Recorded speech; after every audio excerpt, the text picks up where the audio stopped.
Hello fellow gateballers and welcome back to another video. Today's video is going to be a massive video, but it's going to be one of the most important, probably in the top two most important. And today's video is on Article 12, which is labeled stroking. And we're also going to be discussing every single type of stroking foul. Now, I've got some videos for you guys, which I recorded today at my croquet club here in Melbourne. Please note that as a result of the current COVID-19 crisis, all residents of Melbourne are required to wear face coverings. So in the videos, I am wearing a mask along with my regular Gateball attire. Before we get stuck in, we'd like to say that Gateball Australia proudly endorses this channel, and all figures that we use are utilised from the World Gateball Union's publications. But without further ado, let's move along. I'm going to look at clause 1, which is labelled stroking, and it says, stroking refers to the act of a stroker stroking his or her ball with the face of the stick. Incredibly simple, incredibly straightforward. So it involves the stroker, and we remember we discussed that one in a previous video, who the stroker was, that is, strokes his ball, or in other words, hits his ball with the face of the stick. And under that it says, the stroker cannot refuse his or her own turn to stroke. Now that's really important because in croquet, should you play croquet, you understand that the player has the ability to deem a shot having occurred.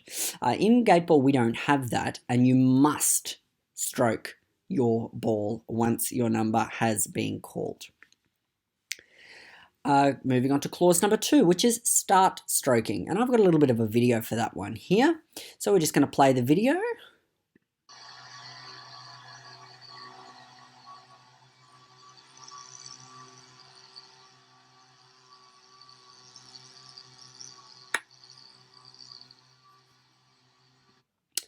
Rightio, so I'm just going to stop it there. That's a lawnmower in the background, so please excuse that. That's only in the first 2 or 3 videos.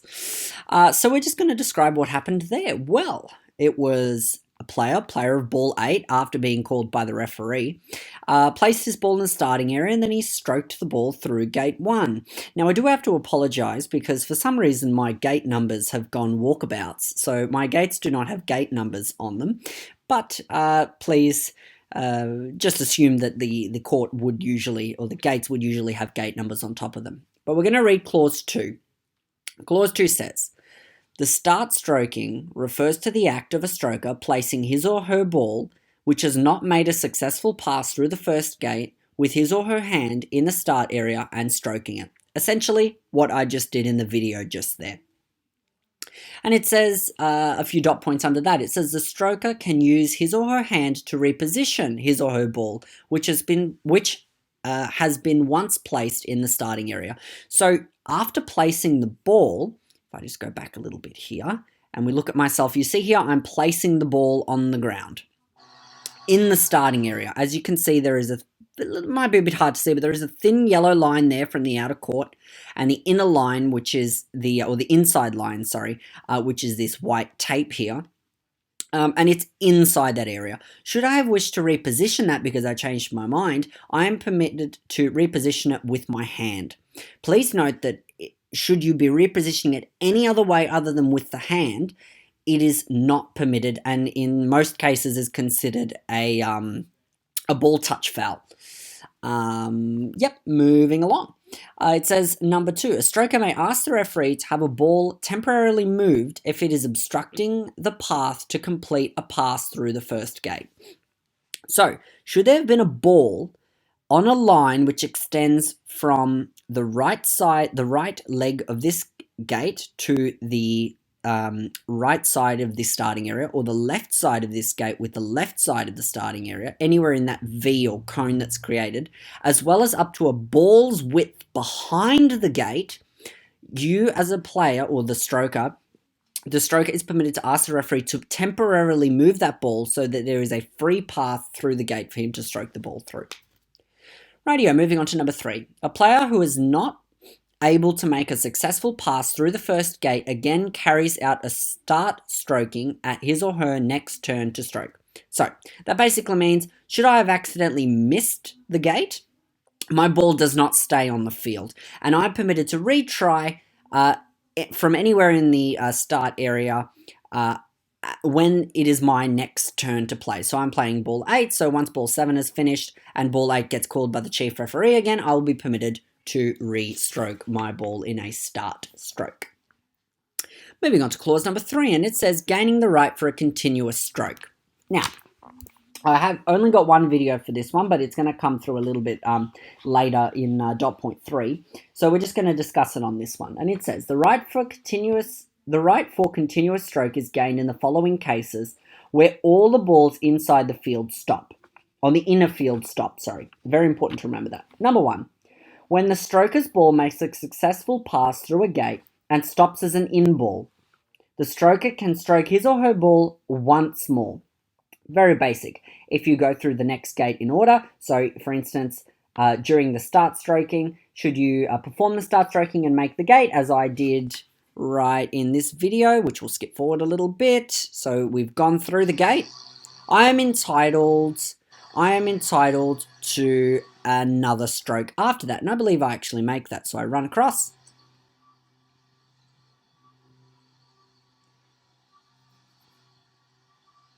And I'm permitted to take another turn. One of the key parts of the rules, the fact that you get a continuation stroke or a continuous stroke, after you make your next gate in order.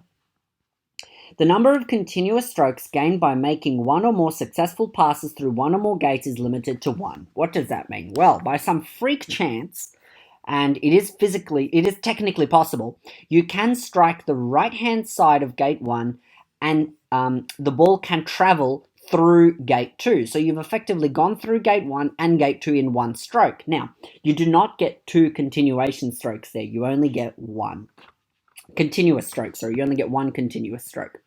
Number 2, when a spark is made successfully, so after you've completed the spark, the stroker can stroke his or her ball once more. The number of continuous strokes gained by making 1 or more successful sparks is limited to 1. So after you've completed a successful spark, you're permitted to have 1 more continuous stroke. Now, it's very important, as many years ago the rules were different, and should you have made a double touch where you touched 2 balls in 1 stroke, you would be permitted 2 continuation strokes. That is not allowed under the current rules, and we know that because of the last sentence there, which says that the continuous strokes gained by making 1 or more successful sparks is limited to 1. Rightio, very last one, and I've got a video for this one here, and I've got 2 examples of what can happen. And it reads, when a successful pass through a gate and a successful touch are made with the same stroke, the stroker can stroke his or her ball 2 more times after making a successful spark. Rightio. So this is one of the few situations in which you can stroke the ball twice. Now, we're just going to describe, this one here is a description of a pass touch, and this one here is a description of a touch pass. And we'll describe them as we go along, but we'll just play the video first. In each of these situations, ball 8 has been called to play by the referee. So we can see, by the chief referee. So we can see that the players are waiting outside the outer field.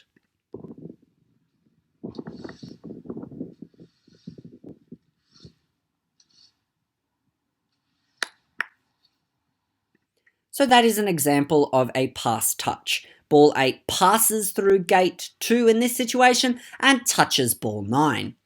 Similarly,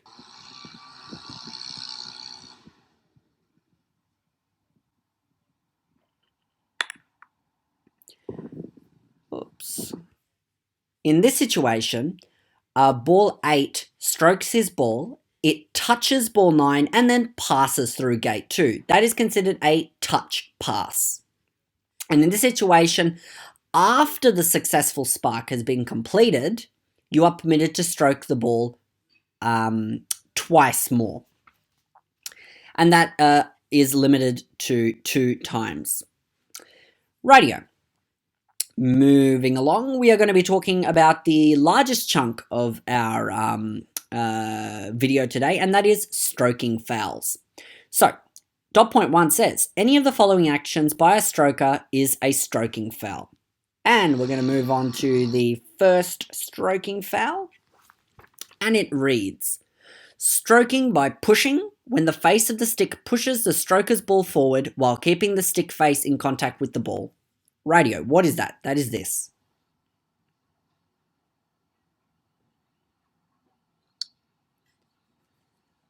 So we can see that the player pushed the ball instead of stroking it firmly and solidly. That is a stroking foul. Moving on to number 2.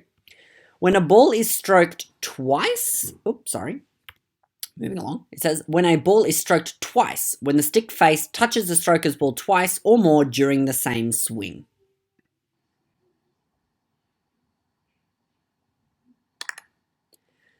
So in that situation there, we can see that the stroker struck his own stroker's ball twice in the same swing.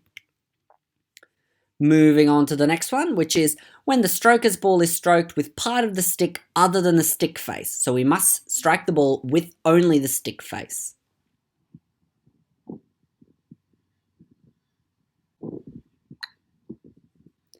And in that shot, we can see that the stroker in this case struck the ball with the side face. So that would be considered a stroking foul. Moving on. Number 4, when the stroker kicks his or her stick to stroke his or her ball. Yeah.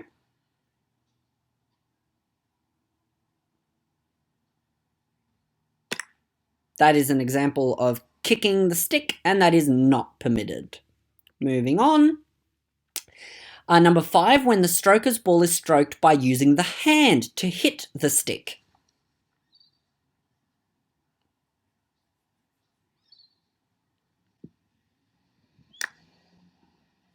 That is also a stroking foul. Moving along. Number 6, when the stroker's ball is stroked while the hand is in contact with the head of the stick. So we're not allowed to touch the head of the stick with our hand, as we can see here. That is a stroking foul. Number 7, after a touch, but before the right to spark is gained when stroking the stroker's ball which remains still. So I'm just going to play that one first on the video, and then I'll explain exactly what's happening.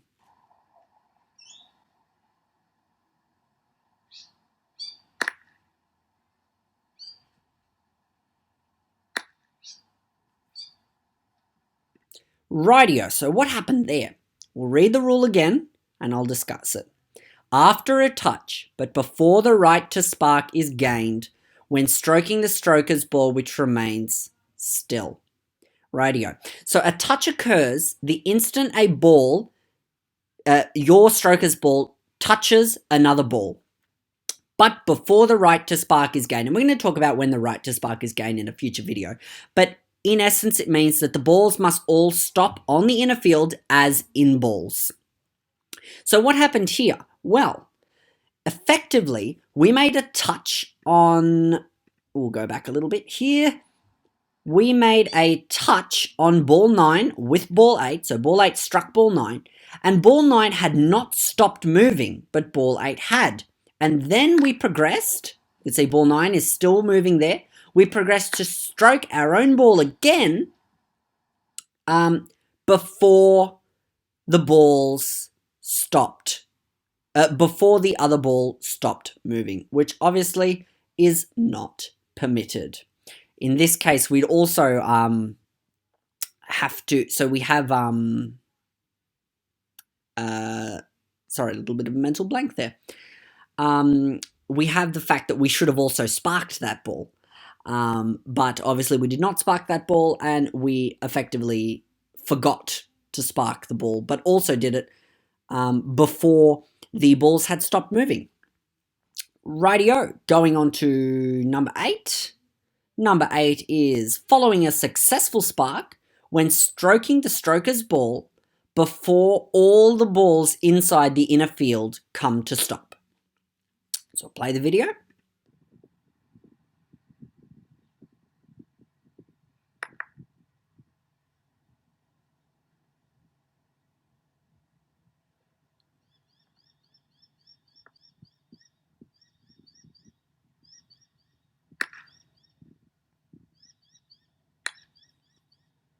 So, could you see what was going on there? So we made a successful touch. We then proceeded to make a successful spark. But ball 9, which we sparked, was still moving whilst we were stroking our ball 8, which had stopped moving. That is a stroking foul. Number 9, which is if the stick comes into contact with another stationary ball.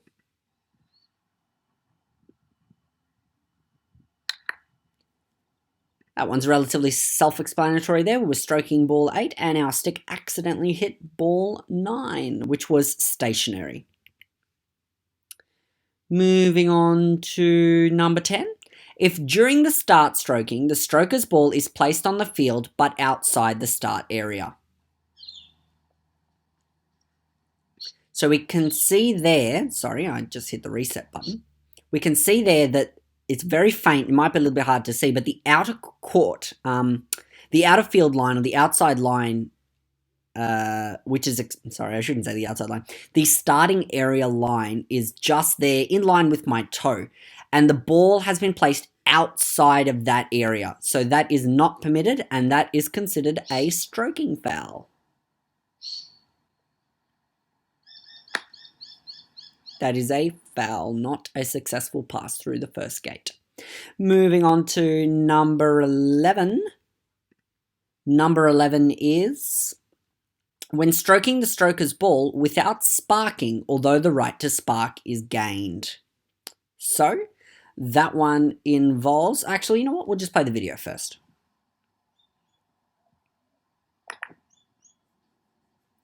So we've made a successful touch on ball 9. And instead of sparking, we have played a continuous stroke, which we're not entitled to do. So it's effectively playing an extra continuing stroke without actually having gained it because we haven't performed the spark we were meant to. Rightio, moving along. And the next one is number 12. Following a successful spark, when stroking the stroker's ball, before all the stroker's actions on sparking are completed. Now that one's a really complicated one, and we'll discuss the actions on sparking in a future video, but I'm just going to play it and then I'll describe exactly what happened here.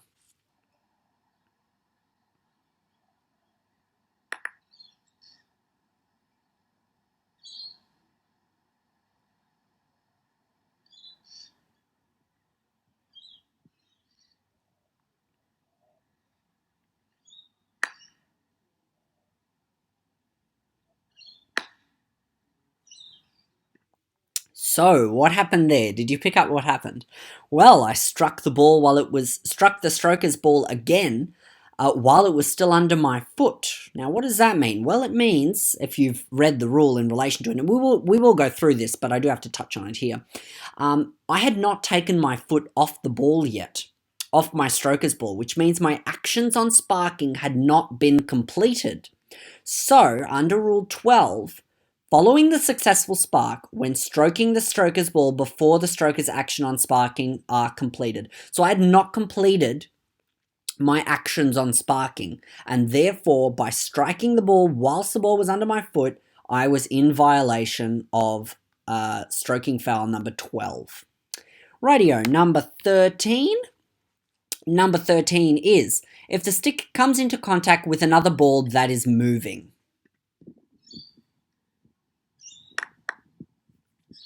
So we can see what happened there. I was stroking ball number 8, and in stroking ball number 8, which touched ball 9, my stick followed through by mistake and struck ball 9 while it was moving. That is a stroking foul. Moving right along to the very last one, number 14, and it is if the stroker's stick comes into contact with his or her ball that is moving, excluding when the ball is stroked twice. That's a little bit, it's very important, that last little bit, but I'll play it here. This one doesn't really happen that often, but I'll play the video and I'll describe it after it.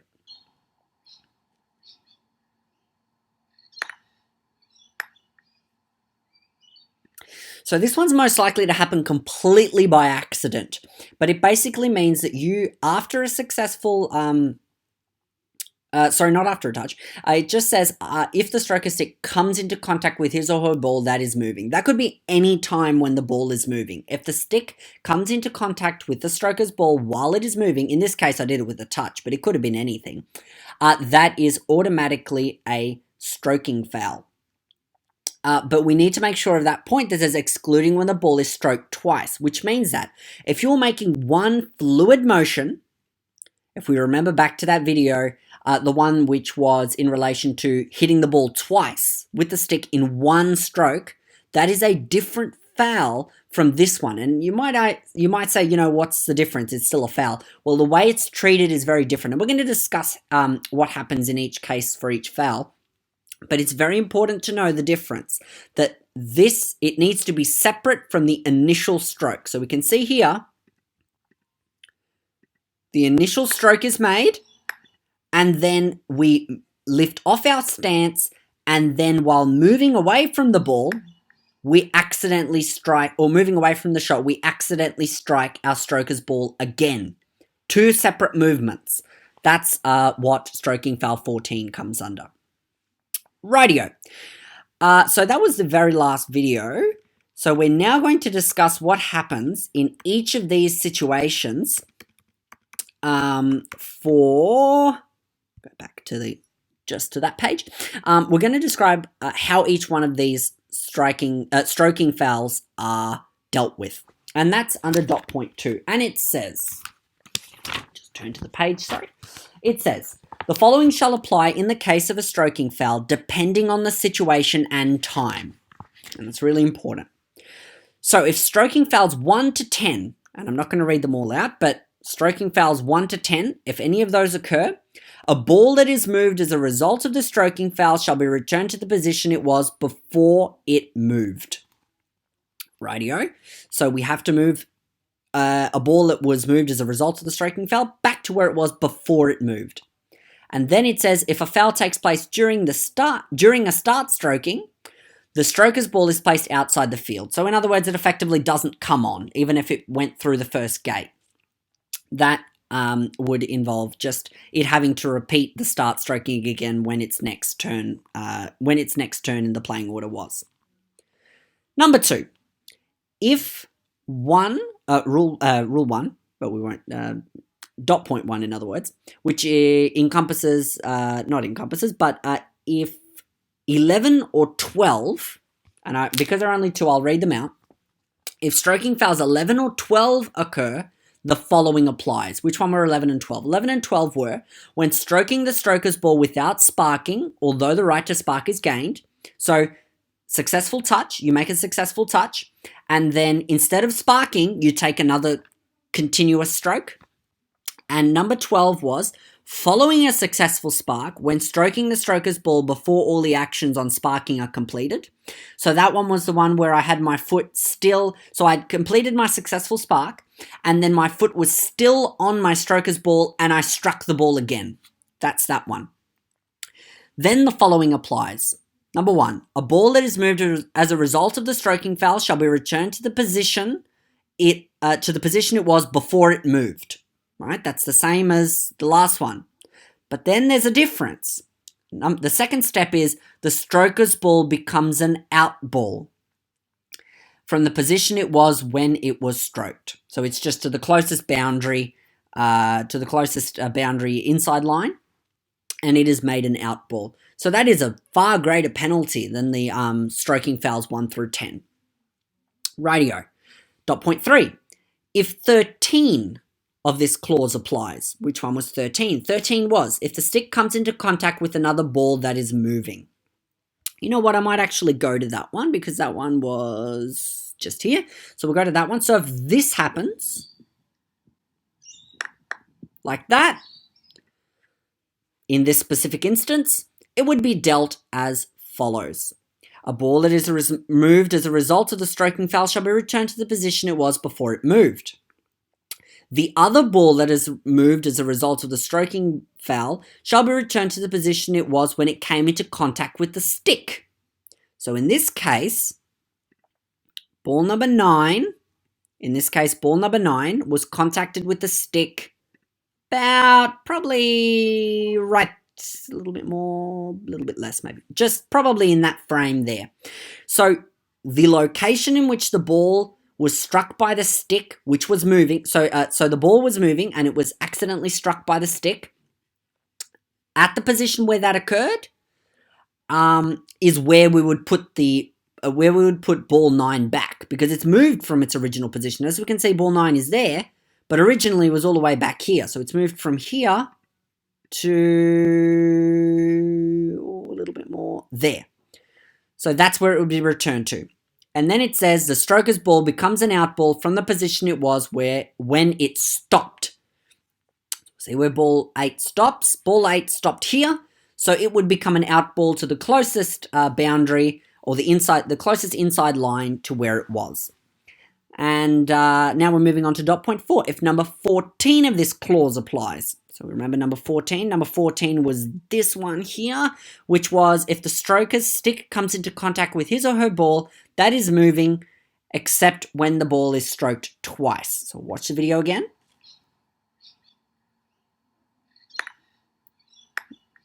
That situation there. Remember, 2 separate movements there. The following would occur. A ball that is removed as a result of the stroking foul shall be returned to the position it was before it moved, and a stroker's ball shall become an out ball from the position it was when the stick came into contact with the ball.